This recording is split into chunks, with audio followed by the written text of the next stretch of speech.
பேசாமல் இவனை விட்டு புறப்பட்டு போ என்று அதை அதட்டினார். என்ன தெரியுமா சொல்றாரு? வாயை மூடிட்டு வெளியே போன்றாரு. அது சொல்லப்போனால் அப்படி தான் வருது. அது தமிழ் பைபிள் எல்லாமே ரொம்ப அழகாக இருக்குல்ல. நீ பேசாமல் இவனை விட்டு புறப்பட்டு போ. அது ஆக்சுவல் எஃபெக்ட் வந்து அந்த வேர்ட்ஸுடைய ஆக்சுவல் எஃபெக்டை நீங்கள் பார்த்தீங்கன்னா வாயை மூடிட்டு வெளியே போ. Shut up and get out. கொஞ்சம் கூட அவ்வளோதான் ப்ராசஸ். இயேசுனுடைய ப்ராசஸ் அவ்வளோதான். வேறு ஏதாவது ஸ்டெப் இருக்குதா?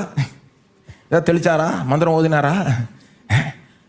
நீ பேசுனது போதும், வாயை மூட்டு வெளில. பிசாசு உண்மையை பேசினா கூட பேச விட மாட்டார் இயேசு. பிசாசு என்ன பேசினாலும் கேட்கக்கூடாது. சில நேரம் உண்மை பேசுவான். ஆனால் உண்மை பேசுகிறப்போ கூட வேற நோக்கத்தோடு தான் உண்மை.